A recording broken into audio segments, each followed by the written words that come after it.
मेरे प्यारे गणेश भक्तों, आज बुधवार का यह शुभ दिन और बप्पा की यह सिद्ध कथा सुनना हर किसी के नसीब में नहीं लिखा होता।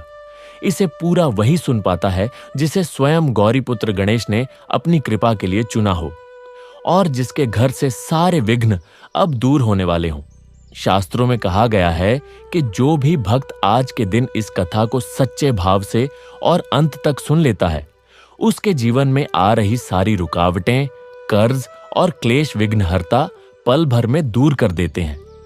उसके घर में शुभ लाभ और सुख समृद्धि की वर्षा होती है और उसका कोई भी काम अधूरा नहीं रहता।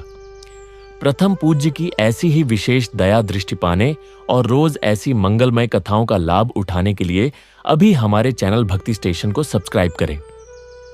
गणपति बप्पा मोरया।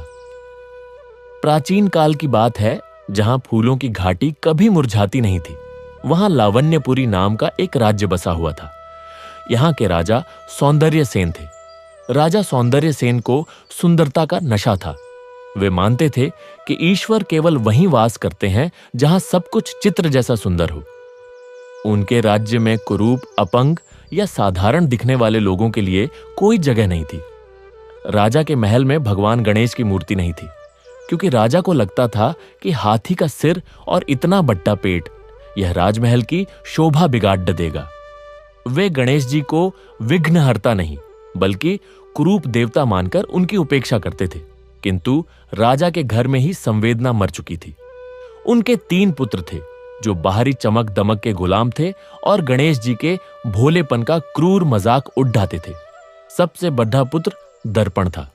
उसे अपने चेहरे से इतना प्यार था कि वह दिन रात आईना देखता रहता। वह कहता, गणेश जी को देखो, छोटी छोटी आंखें और सूप जैसे कान। भला कोई ऐसा भी भगवान होता है? मैं तो कामदेव को पूजूंगा जो मेरे जैसा सुंदर है। उसे नहीं पता था कि गणेश जी की छोटी आंखें, सूक्ष्म दृष्टि और बड्ढे कान सबकी सुनने के लिए हैं। दूसरा पुत्र उपहास था। वह दूसरों की शारीरिक कमियों पर हंसता था। गणेश जी की सवारी चूहा है, यह देखकर वह लौटपोट हो जाता। वह कहता, हाथी के बोझ से तो चूहा मर जाएगा, यह कैसी बेमेल सवारी है। वह प्रेम का गणित नहीं समझता था, जहां भारी भी हल्का हो जाता है। तीसरा पुत्र भेद दृष्टि था। वह ऊंच नीच और सुंदर असुंदर में भेद करता था। वह कहता, गणेश जी को महल के मुख्य द्वार पर मत रखो, उन्हें पीछे के दरवाजे पर रखो। वे हमारे स्टैंडर्ड के नहीं हैं। उसने भगवान को उनके गुणों से नहीं, उनके रूप से तौला था।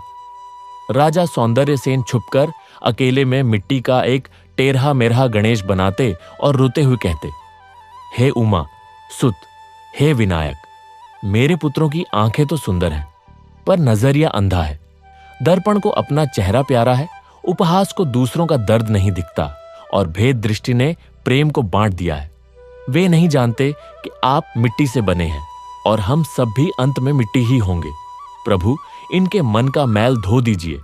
समय बीता और राज्य पर एक हृदय विदारक विपत्ति आई, श्रीहीन का श्राप। एक दिन राज्य के सारे दर्पण अचानक काले पड्डी डीडीएच गए। नदियों का पानी गंदा हो गया और सबसे भयानक यह हुआ कि राजा के पुत्रों के चेहरे, जिन पर उन्हें इतना घमंड था, वे भयानक रूप से विकृत हो गए। दर्पण जब अपना चेहरा देखने गया तो उसे आईने में एक राक्षस दिखा। उपहास का मुंह टेढ़ा हो गया। अब वह चाहकर भी हंस नहीं सकता था, केवल रो सकता था। भेद दृष्टि की आंखों की रोशनी चली गई। अब उसके लिए सुंदर और असुंदर सब बराबर हो गया था। राजा समझ गए कि जब हम जानन के रूप का अपमान करते हैं तो कुदरत हमसे हमारी ही सुंदरता छीन लेती है। असली सुंदरता करुणा में है, चमद्दी में नहीं। तब राजा सौंदर्य सेन ने अपने हीरे जवाहरात उतार फेंके। उन्होंने वही मिट्टी का टूटा फूटा गणेश अपने सीने से लगाया और नंगे पैर, आंखों में पश्चाताप के आंसू लिए उस चिंतामण गणेश के मंदिर की ओर प्रस्थान किया, जहां गणेश जी ने अपनी माता के आंसू पोंछे थे। जाते समय उन्होंने अपने बिलखते हुए पुत्रों से कहा, तुम्हें गणेश जी का पेट और सूंड बुरी लगती थी ना? देखो, आज तुम खुद को आईने में नहीं देख पा रहे। वह लंबोदर ही है जो सबका कुरूपता अपने पेट में समा लेता है। मैं अपनी मां के लाडले को मनाने जा रहा हूं। यदि तुम अपना असली चेहरा देखना चाहते हो तो मेरे पीछे उस दयानिधि के चरणों में लौटते हुए चले आना। और इस प्रकार एक ऐसी यात्रा शुरू हुई जो न सिर्फ राजा की बल्कि उस राज्य के हर उस प्राणी की थी जिसने कभी दर्पण में अपने सिवा कुछ नहीं देखा था। राजा का पहला कदम महल के बाहर पड़ा। वह सीढ़ियां उतर रहे थे जो कभी संगमरमर की चिकनी और चमकदार हुआ करती थीं। आज उन पर एक काली धुंध जैसी जमी हुई थी। उनके नंगे पैर उस कालिमा को छू रहे थे और हर कदम के साथ एक अजीब सी ठंडक उनकी रगों में उतर रही थी। पर उनकी बाहों में वह मिट्टी का गणेश सुरक्षित था जिसे उन्होंने अपने अंगरखे के एक टुकड़े में लपेट रखा था। वे उससे बड़बड़ा रहे थे, हे वक्रतुंड, हे एकदंत, मुझे क्षमा करना। मैंने तुम्हारे रूप को कभी समझा ही नहीं। मेरी आंखें तो बंद थीं प्रभु। आज जब मेरे पुत्रों का चेहरा बिगड़ा तब मुझे एहसास हुआ कि तुम कितने सुंदर हो। तुम्हारी वह सूंड जो मुझे अटपटी लगती थी, आज मुझे लगता है कि वही तो मेरे पापों को उखाड़ फेंकेगी। तुम्हारा वह पेट जिस पर मैं हंसता था, आज मुझे लगता है कि उसमें सारा ब्रह्मांड समाया हुआ है। मां गौरी के लाडले, तुम ही मेरे लाडले हो। मैं तुम्हारी शरण में आया हूं। राजा का गला भर आया। आंसू उनकी झुर्रियों वाले गालों पर बहने लगे। वे महल के मुख्य द्वार से निकले जहां कभी सुंदरता के मानकों के अनुरूप चुने हुए सैनिक खड़े रहते थे। आज वहां कोई नहीं था। सब अपने अपने घरों में छिपे हुए थे, अपने बिगड़े हुए चेहरों से डरे हुए। सड़कें सूनी थीं। बाजार के स्टॉल पर लगे दर्पण काले पड़े थे, फूल मुरझा गए थे। राजा की नजर एक कुएं पर पड़ी जहां कभी स्त्रियां पानी भरने आती थीं और अपनी परछाई देखकर मुस्कुराती थीं। आज उस कुएं का पानी इतना काला था कि उसमें आकाश का प्रतिबिंब तक नहीं दिख रहा था। राजा ने एक लंबी सांस ली और आगे बढ़ गए। उनके पीछे पीछे कुछ देर बाद उनके तीनों पुत्र भी निकले, पर वे अलग अलग थे। शर्म और भय ने उन्हें एक दूसरे से भी दूर कर दिया था। दर्पण ने अपना चेहरा एक मोटे कपड़े से ढक रखा था। उसकी आंखें फूटी हुई थीं। वह बार बार अपनी जेब में हाथ डालता जहां उसका छोटा सा चांदी का आईना रहता था, पर उसे निकालने की हिम्मत नहीं हो रही थी। अंततः उसने उसे निकाला और देखा, वही काला शीशा। उस पर कुछ नहीं दिख रहा था। एक गहरा क्रोध और विषाद उसके भीतर उमड़ा। उसने उस दर्पण को जोर से पटक दिया। शीशा चकनाचूर हो गया। उन टुकड़ों में उसे अपना हजारों टुकड़ों में बंटा हुआ चेहरा दिखाई दिया। वह जोर से रो पड़ा, हे भगवान, मैं क्या कर दिया? मैंने सिर्फ एक चेहरे को पूजा। मैंने कभी उस आत्मा को नहीं देखा जो इस चेहरे के पीछे है। गणपति बप्पा, मेरी इस अंधी आंखों को अब कुछ दिखाई नहीं देता। तुम्हारी छोटी आंखों में तो संपूर्ण सृष्टि का ज्ञान समाया है। मुझे क्षमा कर दो। मुझे दिखा दो कि तुम्हारी भक्ति का कोई चेहरा नहीं होता। वहीं निकट ही उपहास चल रहा था। उसका मुंह इतना टेढ़ा हो गया था कि वह सीधा चल भी नहीं पा रहा था। हर कदम पर उसे लड़खड़ाना पड़ता। उसकी आवाज भी बदल गई थी।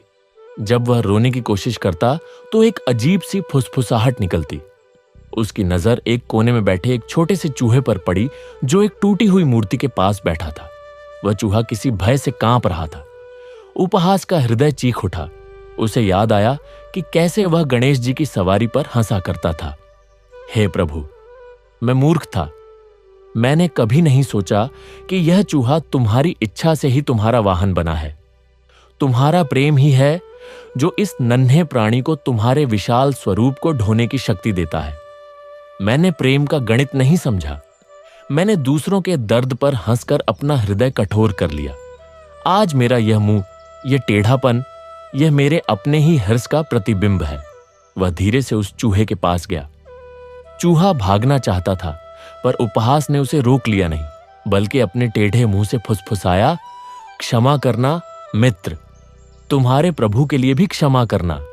मैं तुम्हारा उपहास उड़ाता था, आज मैं खुद एक उपहास बन गया हूं। और उसकी आंखों से आंसू बह निकले जो उसके टेढ़े होंठों पर से होते हुए जमीन पर गिरे। और भेद दृष्टि, वह तो अंधेरे में ही चल रहा था।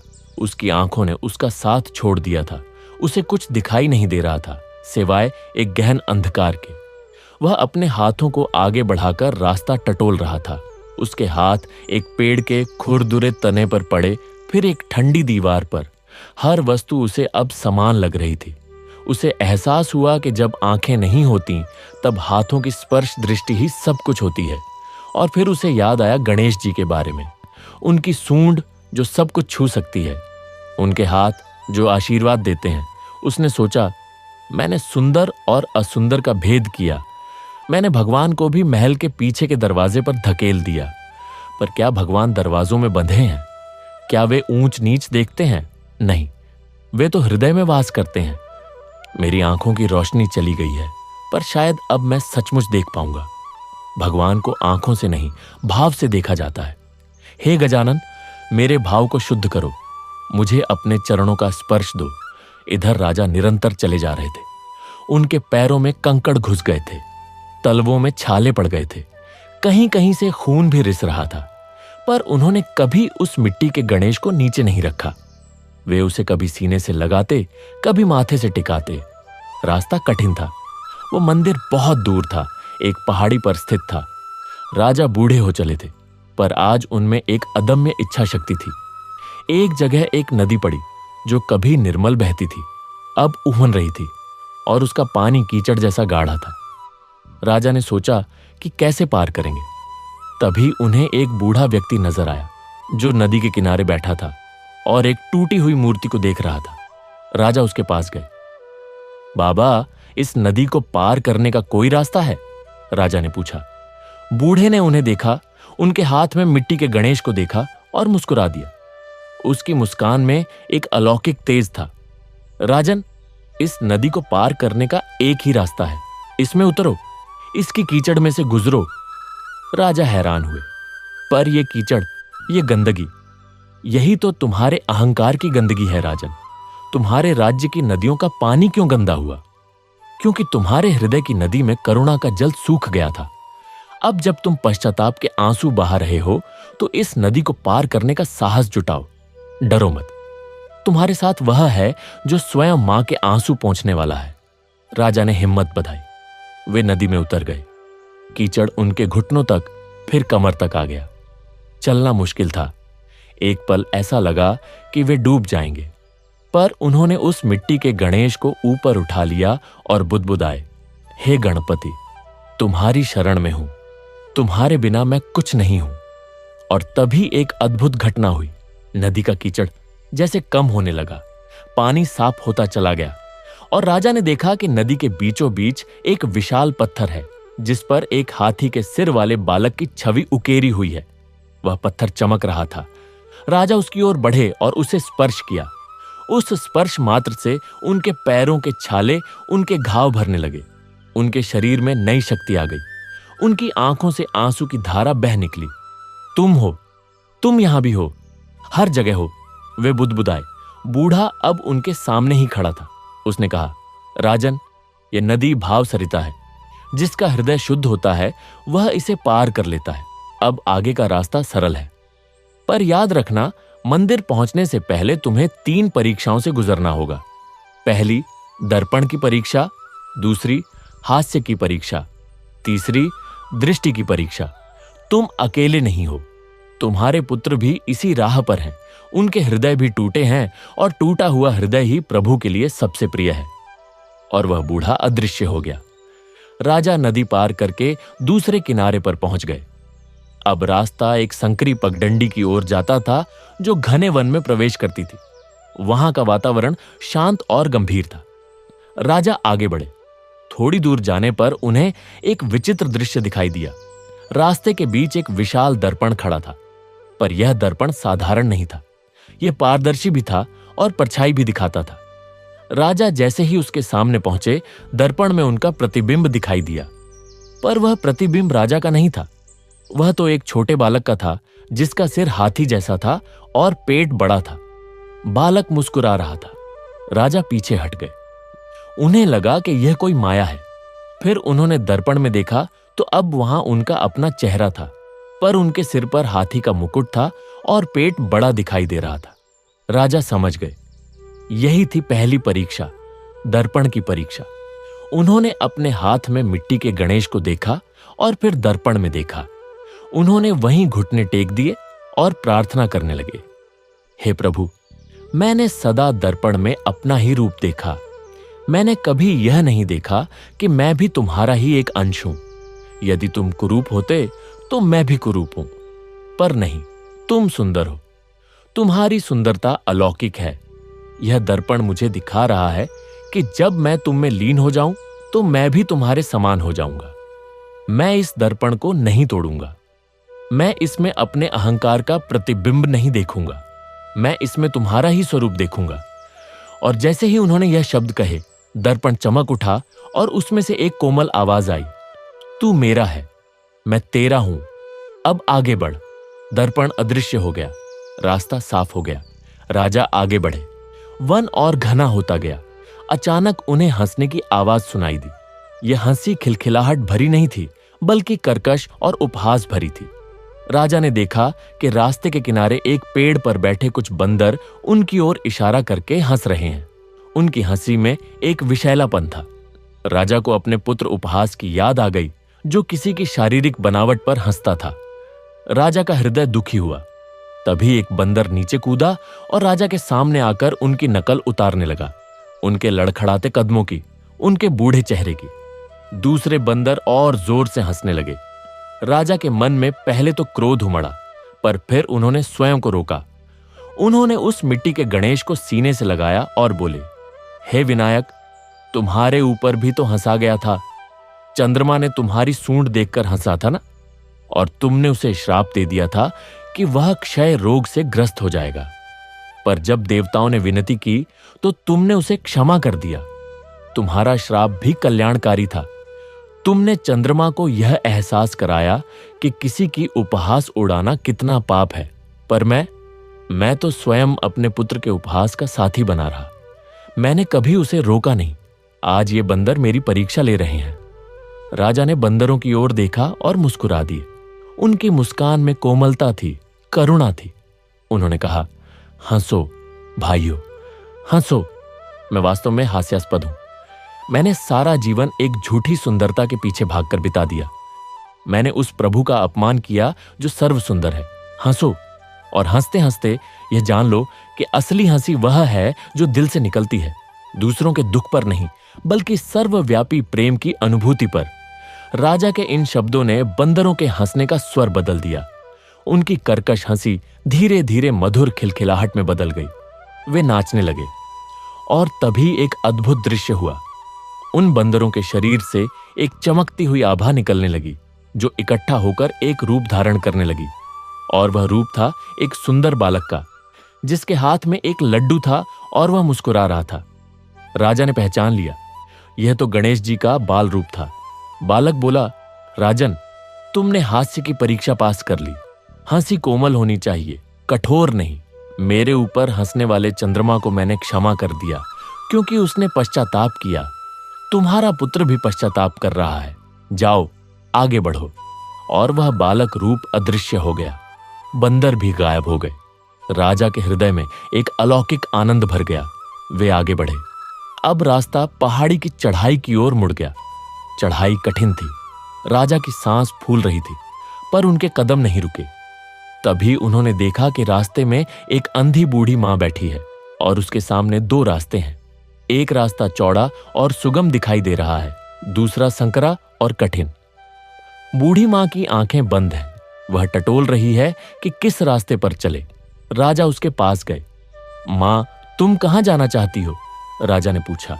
बूढ़ी मां ने कहा, बेटा, मैं उस मंदिर में जाना चाहती हूं जहां मां का लाडला रहता है, पर मेरी आंखें नहीं हैं। मुझे दिखाई नहीं देता। तुम बता दो कौन सा रास्ता सही है। राजा ने दोनों रास्तों को देखा। चौड़ा रास्ता आकर्षक लग रहा था, पर उसकी ओर जाते हुए कोई पैरों के निशान नहीं थे। संकरा रास्ता कठिन था, पर उस पर कई लोगों के पद चिन्ह दिखाई दे रहे थे। राजा को समझते देर न लगी।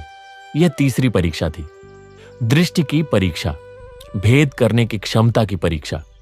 उन्होंने बूढ़ी मां से कहा, मां, चलो, मैं तुम्हें सही रास्ता दिखाता हूं। और उन्होंने उस संकरे रास्ते की ओर इशारा किया और स्वयं उसी पर चल पड़े। बूढ़ी मां उनके पीछे पीछे चलने लगी, पर अचानक वह मां गायब हो गई और उसकी जगह एक दिव्य प्रकाश दिखाई देने लगा। उस प्रकाश में एक आवाज आई, राजन, तुमने सही चुना। सही रास्ता हमेशा कठिन होता है, पर वही प्रभु तक पहुंचाता है। तुमने दृष्टि का भेद समझ लिया, अब तुम मेरे हैं। राजा की आंखों से आंसू बह निकले। वे आगे बढ़े।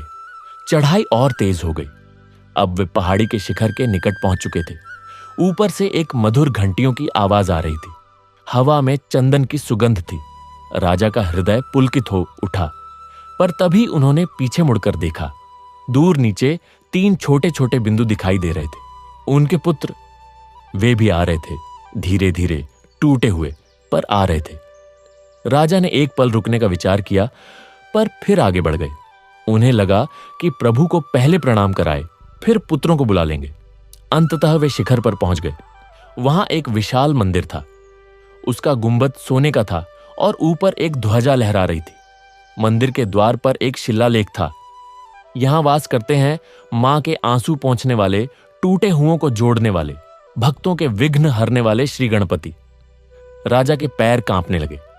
वे द्वार तक पहुंचे, पर अंदर जाने की हिम्मत नहीं हो रही थी।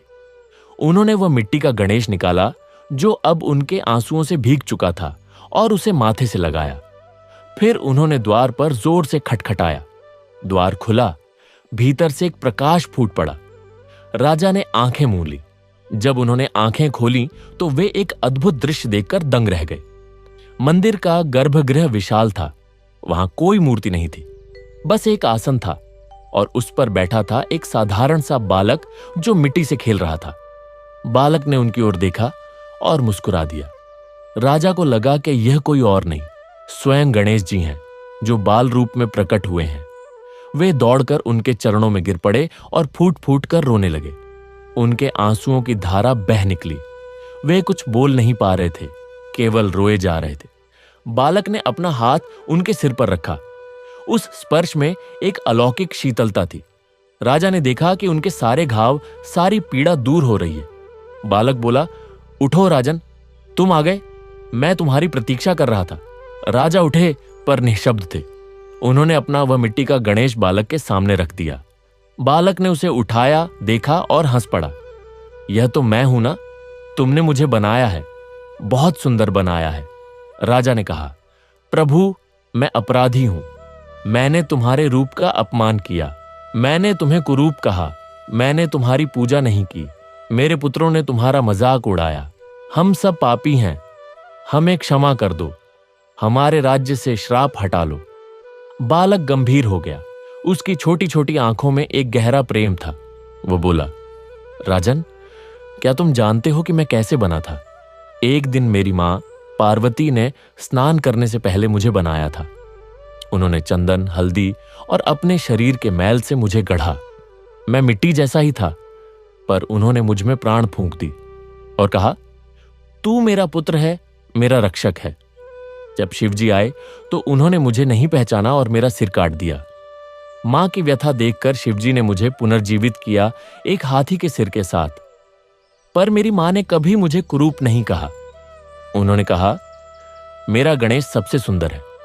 राजन, सुंदरता क्या है? क्या वह चमड़ी की चमक है? नहीं, सुंदरता वह है जो हृदय से निकलती है। मेरी यह सूंड, यह पेट, ये छोटी आंखें, ये सब मेरे भक्तों के लिए हैं। मेरी सूंड से मैं उनके दुखों को उखाड़ फेंकता हूं। मेरे पेट में मैं उनके सारे दोष समा लेता हूं। मेरी छोटी आंखों से मैं उनके हृदय की गहराई देखता हूं। मेरे बड़े कानों से मैं उनकी हर फरियाद सुनता हूं। मैं कुरूप नहीं हूं राजन, मैं प्रेम का स्वरूप हूं, और जो प्रेम की आंखों से देखता है उसे मुझ में पूरा ब्रह्मांड दिखता है। राजा फिर रो पड़े। उन्होंने कहा, प्रभु, हम अंधे थे, अब हमें दिखाई दे रहा है। कृपया हमारे पुत्रों को भी दृष्टि दो, वे भी आ रहे हैं। बालक मुस्कुराया। वे आ ही गए, देखो। राजा ने मुड़कर देखा। मंदिर के द्वार पर उनके तीनों पुत्र खड़े थे। दर्पण का चेहरा अब उतना विकृत नहीं था।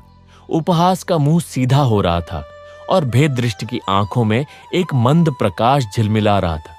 तीनों रो रहे थे। वे दौड़कर अपने पिता के पास आए और गणेश के चरणों में गिर पड़े।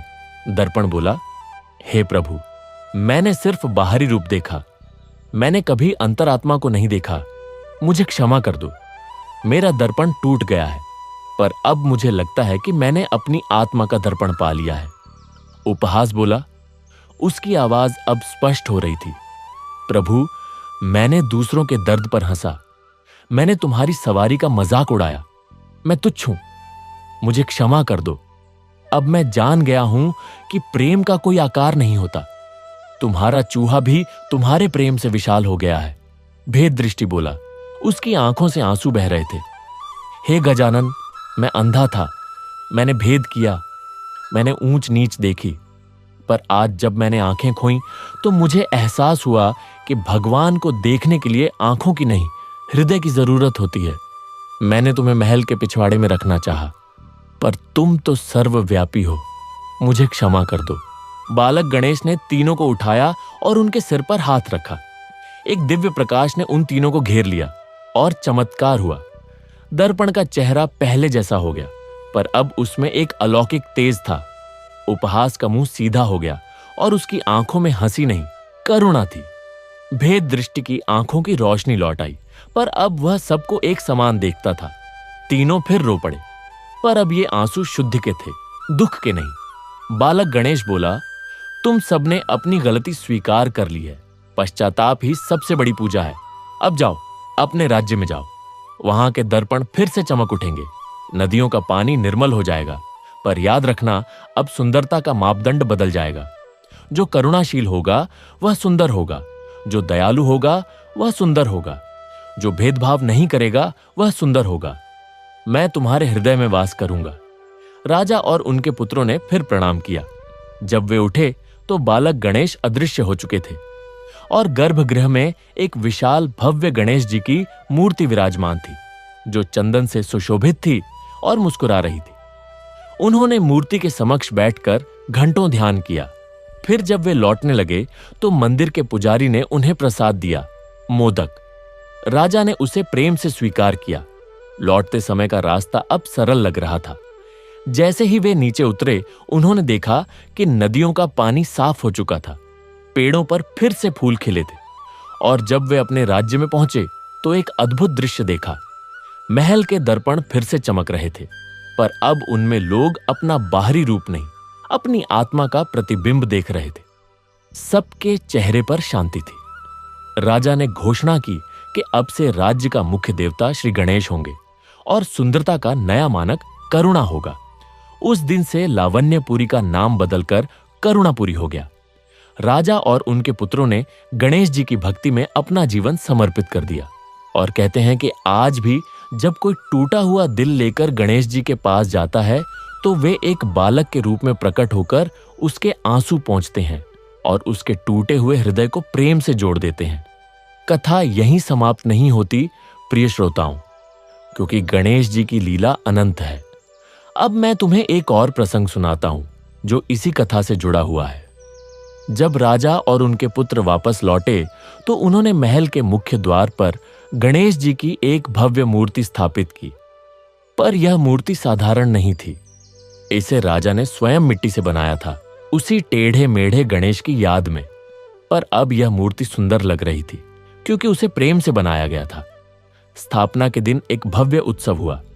पूरे राज्य में गणेश चतुर्थी मनाई गई। लोगों ने गणेश जी के गीत गाए और तभी उत्सव के बीच में एक वृद्धा आई जिसका चेहरा झुर्रियों से भरा था और शरीर टेढ़ा मेढ़ा था। वह दर्द से कराह रही थी। राजा के पुत्र जो पहले उस पर हंसते, अब दौड़कर उसके पास गए। दर्पण ने उसका हाथ पकड़कर उठाया। उपहास ने उसे पानी पिलाया। भेद दृष्टि ने उसके घावों पर मरहम लगाया। वृद्धा के आंसू सूख गए। उसने कहा, तुम सचमुच बदल गए हो, तुम्हारे हृदय में अब करुणा है। और अचानक वह वृद्धा एक दिव्य ज्योति में बदल गई और अंतर्ध्यान हो गई।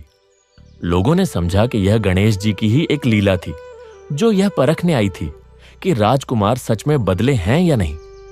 राजा ने अपने जीवन के अंतिम दिनों में गणेश जी की एक अखंड पूजा शुरू की। वे प्रतिदिन सुबह उठकर मिट्टी से गणेश जी की एक नई मूर्ति बनाते, उसे सजाते, पूजा करते और शाम को उसे जल में विसर्जित कर देते। एक दिन जब वे बहुत बूढ़े हो गए थे और उनके हाथ कांपने लगे थे, तब भी उन्होंने मूर्ति बनानी चाहिए, पर हाथों में जोर नहीं था। मिट्टी ठीक से जुड़ नहीं रही थी।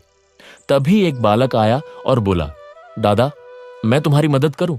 राजा ने देखा वह बालक कोई और नहीं, स्वयं गणेश जी थे। राजा की आंखें भर आईं। दोनों ने मिलकर मूर्ति बनाई। उस दिन की मूर्ति सबसे सुंदर बनी। पूजा के बाद बालक ने राजा से कहा, दादा, अब तुम मेरे साथ चलोगे? राजा समझ गए कि उनके प्राण निकलने का समय आ गया है। उन्होंने हां में सिर हिला दिया। बालक ने उनका हाथ पकड़ा और राजा ने शांति से अपने प्राण त्याग दिए। कहते हैं कि उनकी अंतिम सांस के साथ महल में एक मधुर घंटी बजी और गणपति बप्पा मोरया का उद्घोष हुआ। उनके पुत्रों ने राजपाट संभाला, पर अब वे राजा नहीं, सेवक थे। वे प्रजा की सेवा को ही सबसे बड़ी पूजा मानते थे और गणेश जी की कृपा से वह राज्य सदैव समृद्ध और शांत रहा। यह कथा हमें सिखाती है कि ईश्वर रूप से नहीं, गुणों से देखे जाते हैं। गणेश जी, जिन्हें हम विघ्नहर्ता कहते हैं, वे सिर्फ बाधाएं ही नहीं हरते, बल्कि हमारे हृदय के अंधकार को भी दूर करते हैं। वे मां के लाडले हैं और हर भक्त के लाडले भी। उनकी कृपा पाने के लिए बस एक छोटे से बच्चे की तरह निश्चल और निर्मल हृदय से उन्हें पुकारने की जरूरत है। और इस प्रकार प्रजा की सेवा करते हुए राजकुमारों का हर दिन एक नई पूजा बन गया।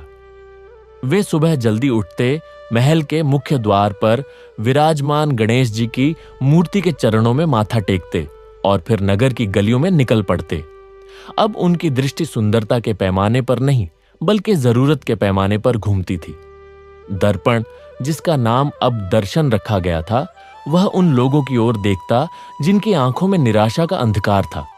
एक दिन वह एक ऐसे बूढ़े कुम्हार के घर पहुंचा जिसकी आंखों की रोशनी धुंधली हो रही थी।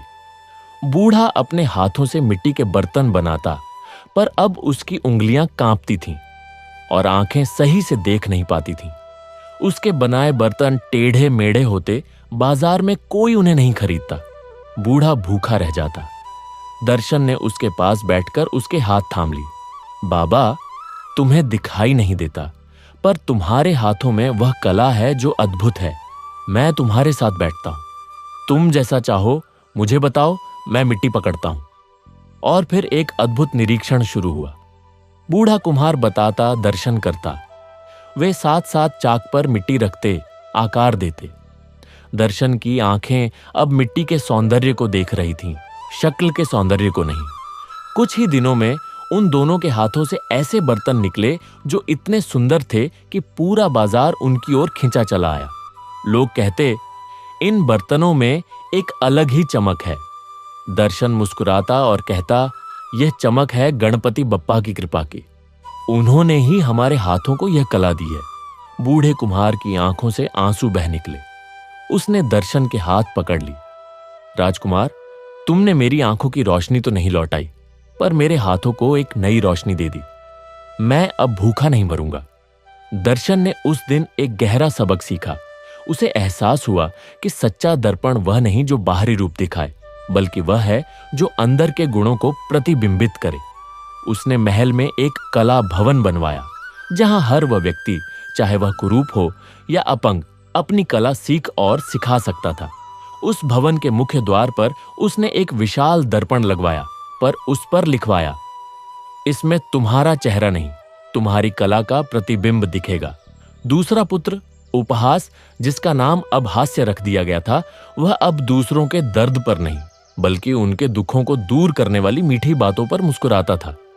उसे याद था कि कैसे उसका अपना टेढ़ा मुंह उसे रुलाता था। अब वह उन लोगों के पास जाता जो दुखी थे, जो हार मान चुके थे। वह उनके पास बैठता, उनकी बात सुनता और फिर ऐसे प्रेमपूर्ण मजाक बनाता कि उनके होठों पर एक मुस्कुराहट खिल उठती। एक बार वह एक ऐसे युवक के पास गया जिसका पैर चलने में असमर्थ था। युवक हमेशा उदास रहता, अपने भाग्य को कोसता। हाथ से उसके पास बैठा और बोला, क्या तुम जानते हो कि गणेश जी की सवारी चूहा क्यों है? युवक ने उदास स्वर में कहा, नहीं।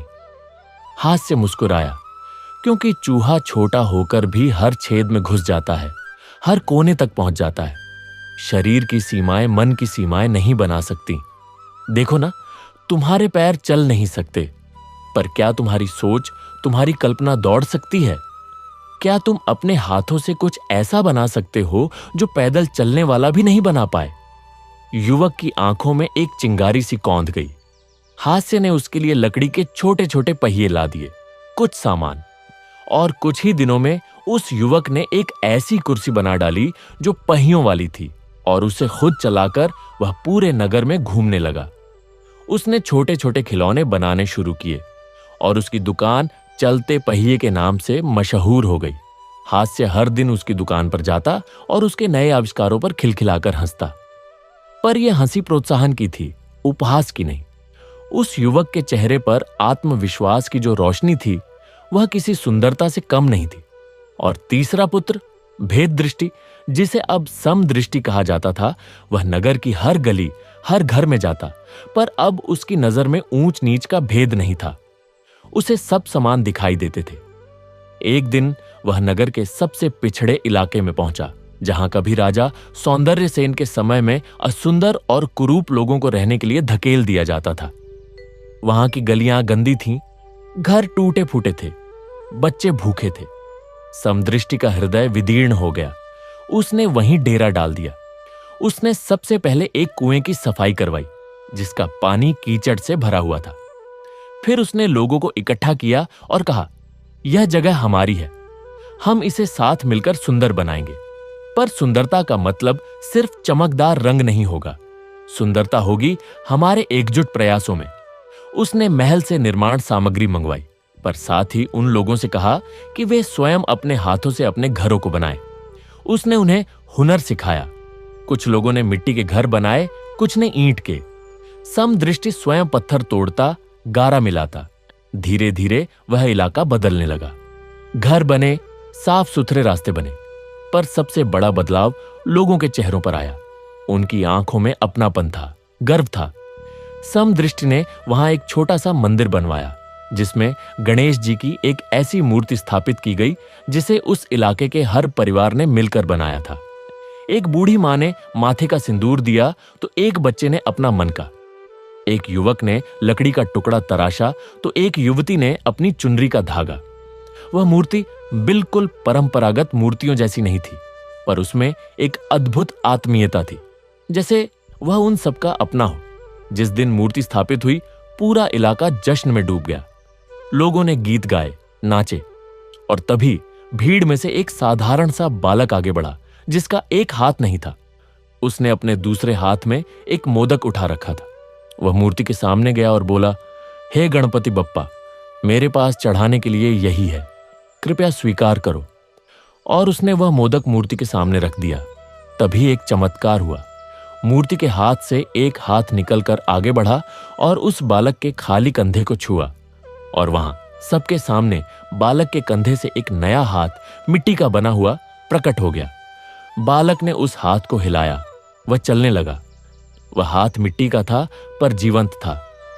बालक की आंखों में आश्चर्य और आनंद की चमक थी।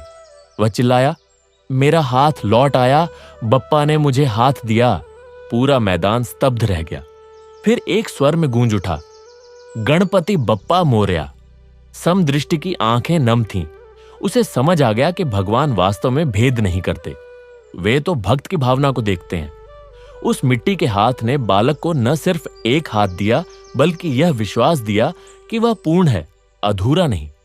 यह खबर जंगल की आग की तरह पूरे राज्य में फैल गई। लोग दूर दूर से उस मंदिर के दर्शन करने आने लगे, और देखते ही देखते वह इलाका, जो कभी कुरूपों का कोना कहलाता था, अब अनंत आश्रय के नाम से प्रसिद्ध हो गया। लोग कहते, यहां गणेश जी स्वयं मिट्टी का रूप धरकर आते हैं और भक्तों के टूटेपन को जोड़ देते हैं। राजकुमारों की ये लीलाएं देखकर एक दिन राज्य के वृद्ध मंत्री ने उन्हें बुलाया और कहा, हे राजकुमारों, आपने सच्चा राजधर्म सीख लिया है। राजा वह नहीं जो सिंहासन पर बैठे, बल्कि वह है जो प्रजा के हृदय में बस जाए। आप तीनों अलग अलग राहों पर चलते हुए भी एक ही लक्ष्य की ओर बढ़ रहे हैं, सेवा की ओर। पर अब एक नई चुनौती आपकी प्रतीक्षा कर रही है। तीनों राजकुमारों ने पूछा, क्या चुनौती गुरुजी? मंत्री बोले, हमारे पड़ोसी राज्य अहंकारपुरी में राजा मदन केतन राज करता है।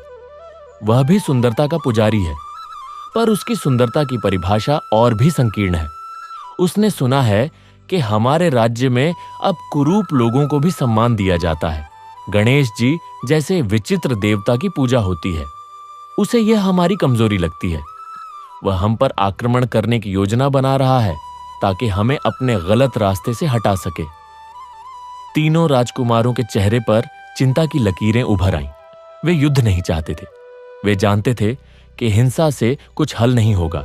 दर्शन बोला, हम युद्ध नहीं करेंगे, हम शांति का रास्ता चुनेंगे। हास्य ने कहा, पर उस अहंकारी राजा को शब्दों से नहीं समझाया जा सकता, उसे तो अनुभव कराना होगा। समदृष्टि ने आंखें बंद करके गणेश जी का स्मरण किया और बोला, हमें बप्पा की शरण में जाना चाहिए, वही हमें मार्ग दिखाएंगे।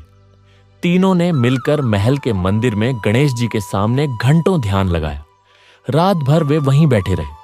भोर होने को थी।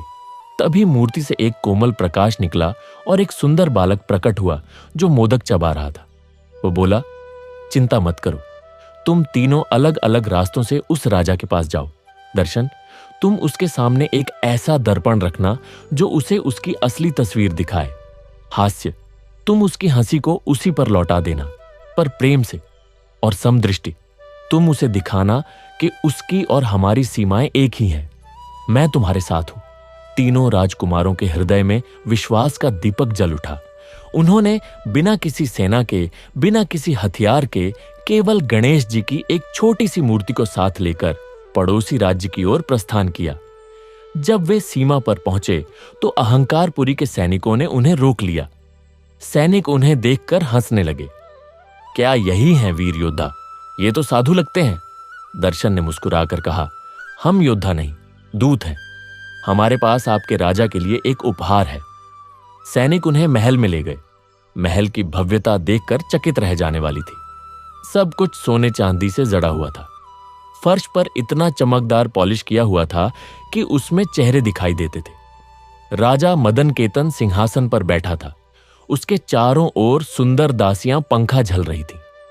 उसने राजकुमारों को देखा और उपहासपूर्ण स्वर में बोला, तो तुम ही हो वो लोग जो कुरूपों को पालते हो और हाथी के सिर वाले देवता की पूजा करते हो। तुम्हारा राज्य तो बीमारी की तरह फैल रहा है। मैं तुम्हें ठीक करने आऊंगा। दर्शन आगे बढ़ा। उसने अपने थैले से एक दर्पण निकाला, पर वह कोई साधारण दर्पण नहीं था। वह एक ऐसा दर्पण था जिसे उसने कला भवन में उन कलाकारों की मदद से बनाया था जिन्हें समाज ने कभी तिरस्कृत किया था। उसने दर्पण राजा को दिखाया। महाराज, यह उपहार हमारी ओर से आपके लिए। राजा ने दर्पण में देखा। पहले तो उसे अपना सुंदर चेहरा दिखाई दिया और वह मुस्कुराया, पर फिर धीरे धीरे प्रतिबिंब बदलने लगा। उसे अपने चेहरे पर अहंकार की रेखाएं दिखाई देने लगी। उसे अपनी आंखों में क्रूरता झलकती दिखी। फिर प्रतिबिंब ने एक भयानक रूप ले लिया। वह एक राक्षस दिखाई देने लगा जिसके मुंह से लालसा की लपलपाती जीभ निकली हुई थी। राजा चीखा और दर्पण फेंक दिया। यह क्या जादू है? दर्शन ने विनम्रता से कहा, यह जादू नहीं, सत्य है महाराज। यह दर्पण बाहरी रूप नहीं, अंदर के भाव दिखाता है। आपका अहंकार आपको राक्षस बना रहा है। राजा क्रोध से भर गया। तुम्हारी हिम्मत कैसे हुई मुझे ऐसा दिखाने की? तभी हास्य आगे बढ़ा। उसने कोई दर्पण नहीं, एक मोदक निकाला। वह बोला, महाराज क्रोध मत कीजिए, स्वाद लीजिए इस मोदक का। यह हमारे प्रभु गणेश जी का प्रिय भोग है। राजा ने मोदक की ओर देखा और ठहाका लगा दिया। क्या मूर्खता है, तुम्हारा देवता मोदक खाता है, मेरे देवता तो सोमरस पीते हैं, अमृत खाते हैं। हास्य ने मृदु स्वर में कहा, महाराज मोदक मीठा होता है, प्रेम भी मीठा होता है। हमारा बप्पा सबके दुखों को मीठा कर देते हैं। आपकी हंसी बहुत कर्कश है। क्या आपने कभी अपनी हंसी से किसी के चेहरे पर मुस्कुराहट खिलाई है या सिर्फ आंसू ही बहाए हैं? राजा का चेहरा गुस्से से तमतमा गया। तुम महाराज, समदृष्टि ने शांत स्वर में कहा, हम आपसे लड़ने नहीं आए हैं।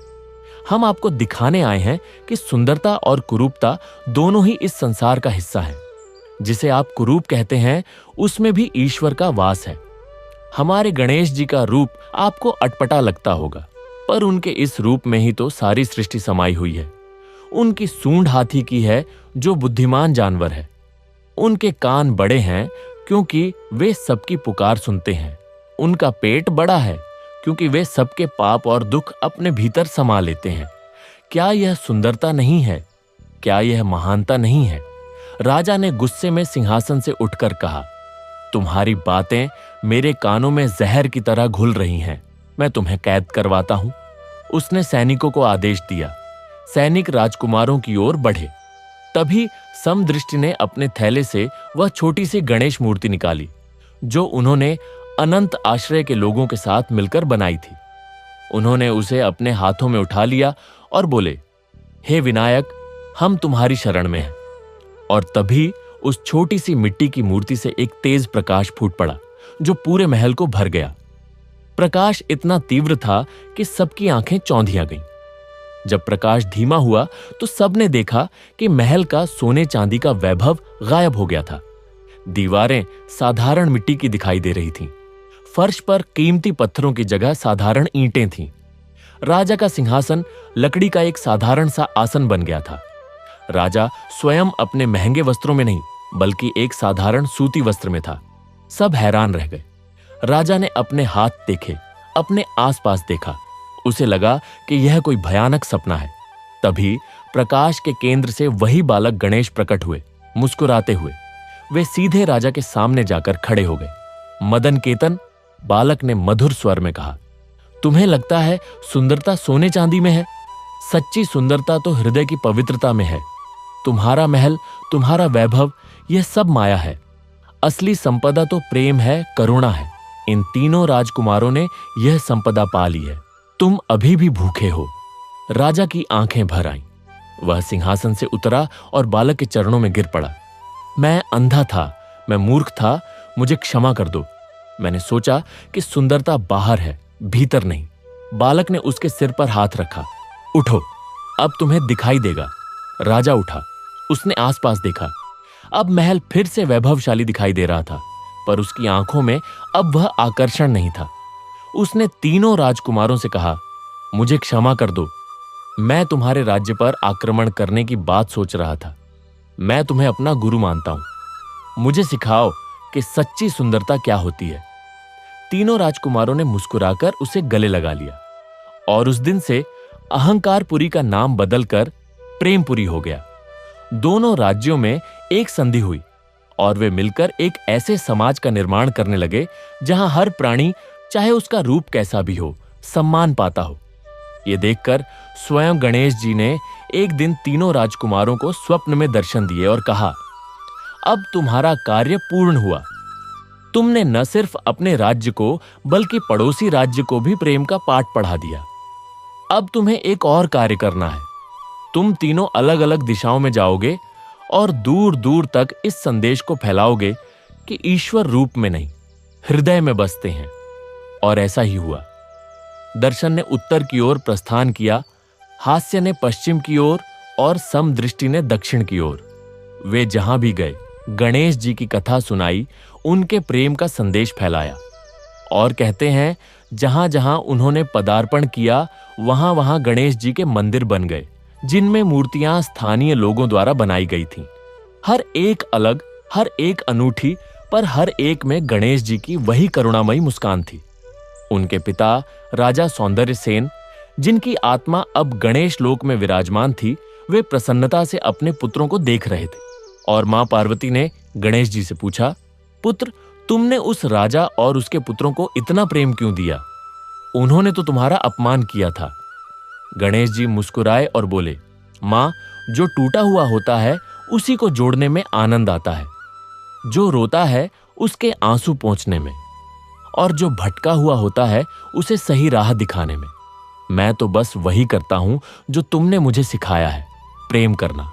मां पार्वती ने उन्हें गले लगा लिया और आकाशवाणी हुई, जिसने भी इस कथा को श्रद्धा से सुना उसके सारे विघ्न दूर हों। उसके टूटे हुए हृदय को गणेश जोड़ दें और उसके आंसुओं को पोंछ दें। गणपति बप्पा मोरया। प्रिय श्रोताओं, कथा यहां भी समाप्त नहीं होती, क्योंकि जब तक एक भी भक्त का हृदय टूटा हुआ है, जब तक एक भी आंख में आंसू है, तब तक गणेश जी की यह लीला चलती रहेगी। वे कभी बालक बनकर आएंगे, कभी वृद्ध बनकर, कभी साधारण मिट्टी की मूर्ति बनकर और भक्तों के दुख हरेंगे। बस हमें उन्हें पुकारने की, उन पर विश्वास करने की दरकार है। तो आओ हम भी अपने हृदय की गहराई से पुकारें। हे गजानन, हे विनायक, हे उमापुत्र, हम तुम्हारे हैं। हमारे अंधकार को दूर करो, हमारे टूटेपन को जोड़ो, हमारे आंसू पोंछो और हमें ऐसी दृष्टि दो कि हर प्राणी में तुम्हारा ही स्वरूप दिखाई दे।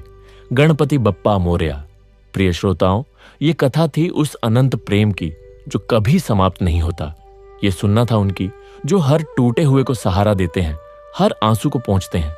बस याद रखना, जब भी लगे राह अंधेरी है, मन भारी है, तो बस पुकार लेना उन्हें अपने हृदय से। हे गजानन, हे विनायक, वे जरूर आएंगे, वे सदा आते हैं। गणपति बप्पा मोरया। सब पर उनकी कृपा बनी रहे। जय श्री गणेश।